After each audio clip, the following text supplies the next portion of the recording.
Hello YouTubers, Alaska Prepper here. I am very excited to go over with you the BougeRV portable outdoor water heater.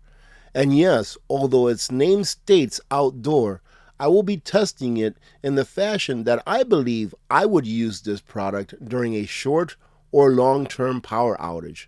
This water heater is a great solution to having hot water without having to drain the precious energy that you've stored in your backup battery system or solar generator. In this video, I will be going over what the unit comes with, some of the specifications, how to put it together, and how to operate it. Before we go over the unit itself, ladies and gentlemen, let me show you everything that it comes with, and then we'll actually start putting everything together and putting it to use. First thing, there's a lot of really good and useful information in here, so make sure that you use your owner's manual before you even start putting this thing together. At first, I was wondering what this bracket was, and then I looked at the owner's manual, and it's very simple. When you take it apart, which is very easy to do, you just go ahead and put it in here like this. And then this is going to act kind of like as, you know, your shower bracket that you can put your shower head on. Something like this, and that way you can move it however you want to move it. And then, of course, the second thing is it has like a shower head that you can go ahead and turn on from the head itself. It says plus or minus or stop, right? So the more volume that you want, the more that you bring it to the plus side. The less that you want, the more that you bring it to the negative side. The bottom of the shower head has a male end. Right now it's protected by this right here, but that's going to connect to this hose that connects to the actual machine itself so that you can get your hot water. And it's very simple, really no tools required. There is something though that I'm missing off of this. I just realized it. Let me show you what it is. And that's this right here. It's just a little rubber, I guess you can call it O-ring, to make sure that it's leak proof. So you just put that in there. And then you can tighten it with your fingers. It doesn't have to be super tight. If you make it super tight, you probably end up breaking something. I'm pretty confident right there. That's tight enough. And this hose, when it comes down to it, is roughly about 8 feet long. In order to connect it to the unit, all we're going to do is just give it an easy pop. And there you go. It's connected. And on one end, you see that it's got a small pump that you can submerge into your body of water or container of water so that you can go ahead and bring it into the unit with this end. Let's go ahead and connect this. But before that, let me show you the power cord that goes to this pump is right here connected to the hose. And that power cord is going to go right here where it says pump. So that is now connected to the power. Now let's go ahead and connect this to the actual inlet. And there you go. We are pretty much almost all set up. Let's put this to the side. I really like that this brought an adapter for your car cigarette lighter, which is right here connected to a wire that's roughly 18 feet long. And this is going to be able to provide power to your unit while you're using it, or to charge your battery. This comes equipped with an 18650 battery that has 2500 milliamps. And with a full battery, this should be able to work for roughly 1 hour. It also includes a charging block so that you can charge your battery or use it while it's plugged in. And by the way, it took about an hour or so to charge the battery with AC power. And the last thing that it comes with besides the unit is your regulator for your propane tank to attach to. And putting the regulator on, ladies and gentlemen, is very easy. It comes with this right here that you can turn. All you have to do is take this part, stick it in. It's going to kind of like seat. And now all you have to do is start turning it. All right, now, ladies and gentlemen, for those of you that maybe have a problem with storing these tanks for a long time, I always show this off whenever I bring one of these tanks out, because the production date on this tank, I'm not sure if you can see it or not, is September 28th of 2012. So this LP, this liquid propane, is 12 years old effectively as of a couple of months ago, and there's still absolutely nothing wrong with it. Something that I like to do whenever I'm working with gas, especially in the house, I even keep this next to my stove and test it every once in a while. It's one of this, and I call this a sniffer, and it's a really cheap tool that enables you to detect whether there's gas in the air or not. And all we would do is turn this on, and you see now that it's on and the little orange light is flashing, it's sniffing right now. So we'll go ahead and put it right here. And when it's done sniffing, it'll beep and tell you, hey, everything's not all right or everything's all right.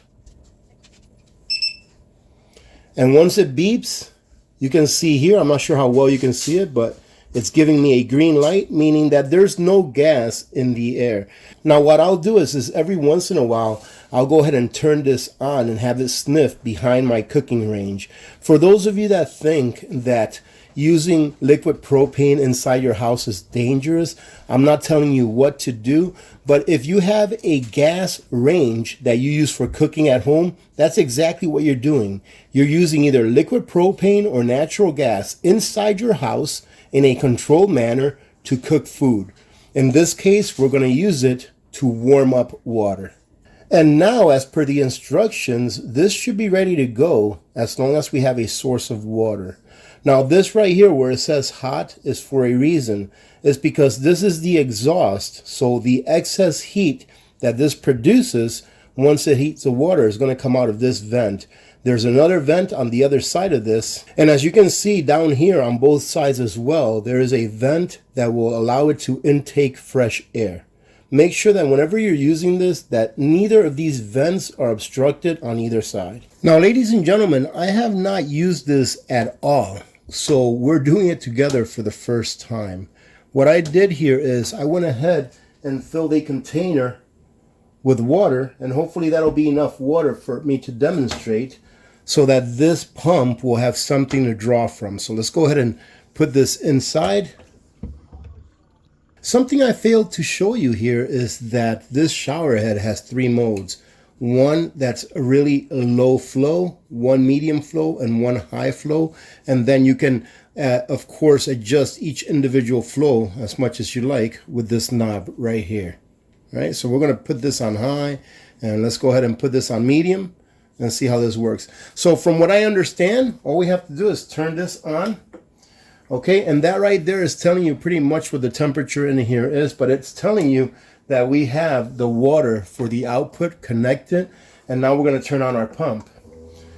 And as soon as the pump starts working, you can hear that the flame has actually turned on inside the unit. And as you can see, ladies and gentlemen, our water is now up to 100 degrees Fahrenheit. It shows that the water that's feeding into it is going up in temperature too, because we're feeding it right back into that water itself. We're up to 115 degrees, 117. It's supposed to stop at around 122 or so. That way there's no chance that someone's going to get seriously injured and get burned with this water. Well, you see, look at that. Once the water gets too hot, it falls out because it's above 122 degrees. So all we have to do if it falls out is go ahead and turn it off, and then we can turn it back on. And there we go. And as soon as you turn that pump on, you could hear the clicking turn on the actual heating element. And you can see we're at 99 degrees right now. This is a very nice machine. I think that the best use case for this during a grid down situation is to do your dishes and to take a shower. But for whatever other reason you may need water that's a little bit more than warm, this is perfect. You can see that it's holding steady at about 100 degrees Fahrenheit right there. And you can see that our water is almost out. Let's see what happens when you run out of water, if it'll shut itself off. And we are out of water. It's blinking, telling you it's out of water. So we're going to have to turn the pump off. And there you go. Not too bad. That probably lasted about a minute and a half before we ran out of water. Let's try it again and adjust the temperature setting on it and see how it reacts. Okay, we are full again. And ladies and gentlemen, just so you know, this hasn't gone off. right? I put it right here next to the exhaust on this side. Now let's put it next to the exhaust on this side right here and see if it goes off. Okay, so now what we're going to do is, you see that I placed a second container here. I'm going to go ahead and wait until the water gets as hot as it's going to get, so that we can go ahead and put it in this container and then go ahead and measure it with this thermometer. You can actually turn this off if you like. Turn it back on little by little. See that? And you hear the clicking. It's because water was turned back on and the heating element turned back on. Let's go ahead and put this here like this. That way we don't run out our water too fast. And look at that, it's 75. So this has pretty good control. Let's bring it up to the max and see what heat it gives us.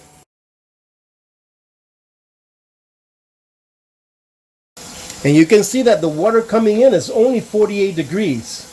Now, I did read in the owner's manual that this will only give you so much hot water depending on the ambient temperature of the water coming in. So if you're putting in 32-degree water, you're probably going to get water that's maybe not even 100 degrees. But let's see what happens if we put a little bit of hot water in there. Let's see how hot it'll get.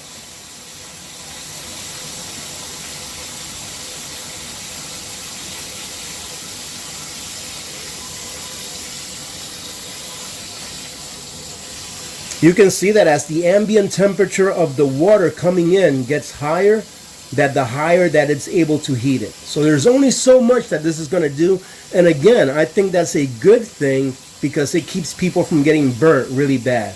We're going to try not to get it as hot as possible because remember, it'll fault out. So at 120, we'll leave it right there at 122. Nice and steady at 122. And it faulted out because of the temperature. We're going to turn it back on here in a minute. Let's go ahead and see what temperature that water is.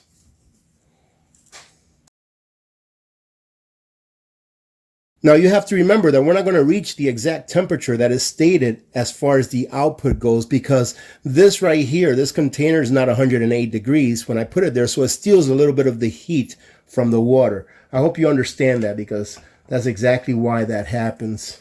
I really like this machine, ladies and gentlemen. This is a very super simple machine to use. And this is the main way that I would see using this during some kind of a long-term grid down situation. It's just using it to do dishes. And for this machine to be used to take a shower, I'm pretty sure that most shower heads are universal unless you have a real fancy one.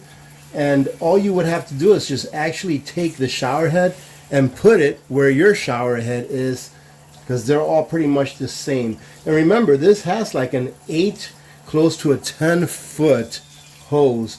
So it'd be no problem putting this on the floor and then putting this up on your shower head. And again, cleanliness is godliness, especially during grid down situations. Sanitation is one of the most important things that you have to keep up with. Now, ladies and gentlemen, first and foremost, I want to say thank you very much to BougeRV for sending me this unit to review. I think it's a great unit. And as you can see, BougeRV will be having a Black Friday sale, so you can bet that these prices will be a lot lower than what they are. I will be including a link and a coupon code on the description of this video and on a pinned comment. Again, thank you, BougeRV, for sending me this unit. God bless every one of you. God bless America. I'm Alaska Prepper, and I am out.